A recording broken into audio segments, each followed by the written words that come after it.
참다 참다 은퇴자산 다 팔았습니다. 며느리 명품 자랑 보며 무너진 하루. 나이 들수록 사람 마음은 더 작아지고 작아진 마음은 쉽게 흔들립니다. 젊을 때는 버텼던 것들이 이제는 버거워지고 억울해지고 서럽습니다. 특히 돈 문제, 은퇴자산 문제는 그 중에서도 가장 민감하고 무거운 이야기죠. 이 글을 읽는 분 중에도 아마 이런 생각 한 번쯤 해보셨을 겁니다. 내가 이렇게 평생 일하고 모은 돈, 결국은 자식들 보고 다 쓰게 되는 거 아니야? 내가 은퇴하고 나서도 왜 내 삶은 조심조심이어야 할까? 사실입니다.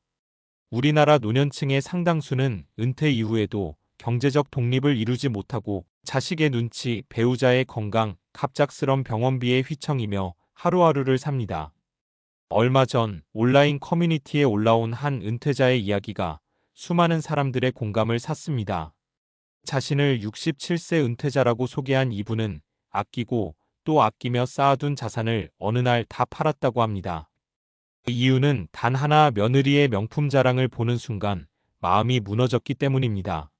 나는 30년 넘게 시장에서 몸 부서져가며 일해서 모은 돈인데 며느리는 한 달에 몇백만 원 하는 가방을 아무렇지 않게 들고 와서 자랑을 하더라고요. 그 순간 내가 왜 이렇게 살았나 싶었습니다. 그래서 그냥 다 팔았습니다. 아들한테 주고 며느리한테 주고 애들 교육비로 쓰라고 주고 더는 신경 안 쓰기로 했습니다. 비워내자고 마음먹었습니다. 근데 왜 이렇게 허하죠? 이 이야기가 단순한 푸념이 아니었던 이유는 우리 모두가 이 안에 있는 누군가 같기 때문입니다. 그리고 이런 감정이 단지 감정에 그치는 게 아니라 은퇴 이후의 삶 전체에 영향을 주기도 하거든요. 그래서 오늘은 이 무너지는 마음에 대해 같이 이야기해 보려 합니다. 은퇴 이후에도 삶의 중심을 잃지 않기 위해 우리는 어떤 준비를 해야 할까요? 1. 내가 벌고 내가 써야지. 은퇴자금의 주도권을 놓치지 말자.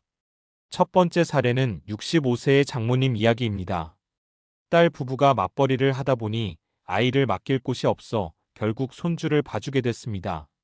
한 달 용돈 50만 원을 받았지만 장모님이 쓰는 돈은 대부분 손주 간식, 학용품, 병원비로 사라졌죠. 내가 일찍이 그 돈을 그냥 애들한테 줄 게 아니라 이건 내 노후 자금이다 하고 확실히 못 박았어야 했어요. 딸은 고마워하지만 사위는 당연하다는 식이니 어느 순간 내가 집안에서 무료 보육교사가 됐더라고요. 이 장모님의 이야기에서 중요한 건 바로 경제적 주도권입니다. 은퇴 후에도 자기 자산의 방향은 스스로 정해야 합니다. 자식에게 주는 것도 손주를 도와주는 것도 좋습니다.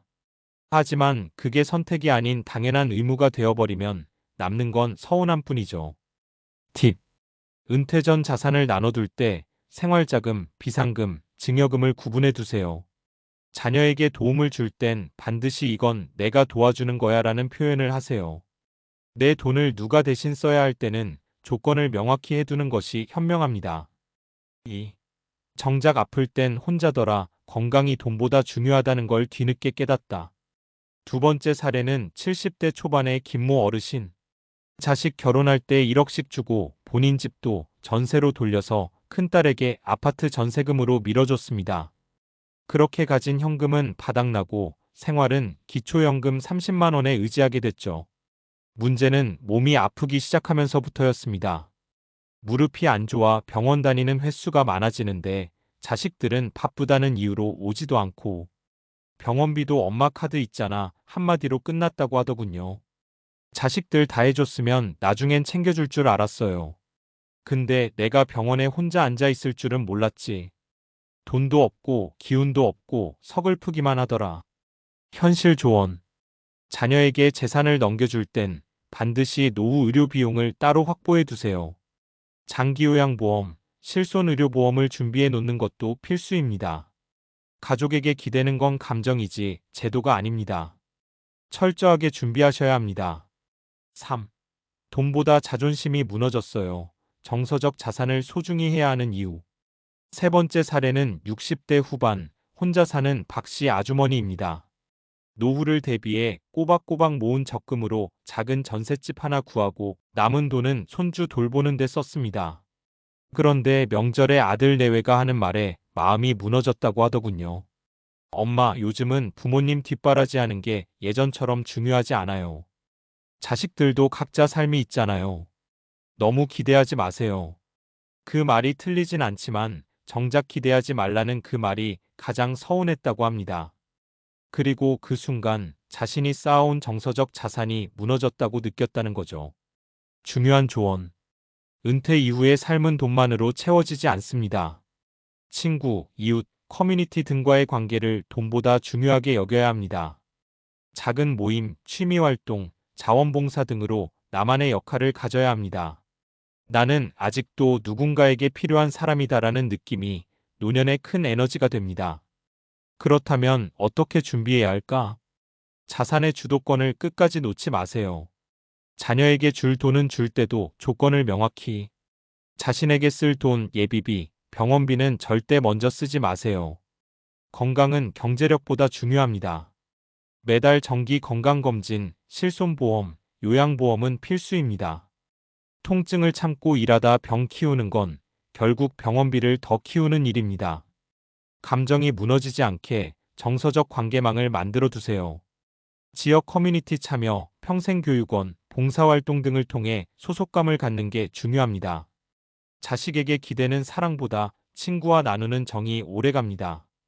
마무리하며 내 은퇴는 타인의 반응이 아니라 나의 선택에서 시작됩니다. 며느리의 명품 자랑에 하루가 무너진 것 같았지만 그 감정은 그날 하루 만의 것이 아닐 겁니다. 이어지는 내용을 논리적이고 과학적인 근거를 바탕으로 자연스럽게 연결해 보겠습니다. 은퇴 준비의 가장 큰 적 심리적 스트레스와 재정 불안 그리고 뇌과학. 은퇴 후 삶을 준비할 때 가장 간과하기 쉬운 부분이 바로 심리적 스트레스입니다. 앞서 사례에서 보았듯이 돈 문제뿐 아니라 가족 관계에서 오는 감정적 부담도 크죠.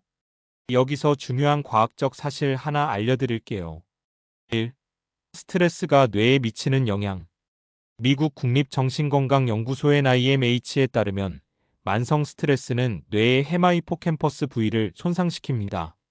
해마는 기억력과 감정을 조절하는 곳인데 이 부분이 손상되면 기억력 저하뿐 아니라 감정 조절 능력도 떨어지죠.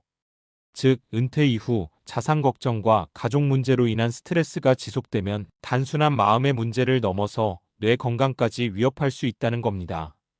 그리고 뇌과학 연구에서는 은퇴 후 활동적이고 의미 있는 생활이 해마를 보호한다는 결과도 있습니다. 따라서 단순히 돈을 모으는 것뿐 아니라 사회적 정서적 활동을 유지하는 게 뇌 건강에 필수적입니다. 2. 재정 불안과 의사결정 능력의 상관관계. 심리학자들은 재정 불안이 인간의 의사결정 능력에 큰 영향을 준다고 밝혔습니다. 가난함이나 불확실한 미래는 사람의 인지 자원을 소모해 중요한 선택을 하는데 방해가 되죠. 예를 들어, 은퇴 후 내가 얼마를 써도 될까? 고민이 너무 크면 오히려 필요한 의료비나 생활비 지출을 미루거나 불필요한 지출을 줄이려다 큰 손해를 보는 경우가 많습니다. 이 현상은 인지세멘털 밴드위드스라는 개념으로 설명하는데 재정적 압박감이 클수록 미래를 계획하고 실행하는 능력이 떨어진다는 의미입니다.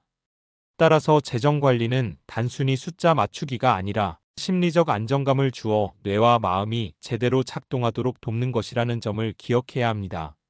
3. 은퇴 준비, 뇌 건강과 심리적 안정이 함께 가야 한다. 이런 점들을 종합하면 은퇴 준비는 두 가지 축을 같이 챙겨야 합니다. 경제적 안정, 자산 분배, 보험, 비상금 확보 등으로 재정 스트레스를 줄이는 것. 심리적, 신체적 건강 운동, 사회적 활동, 취미생활, 명상 등을 통해 뇌와 마음의 건강을 유지하는 것.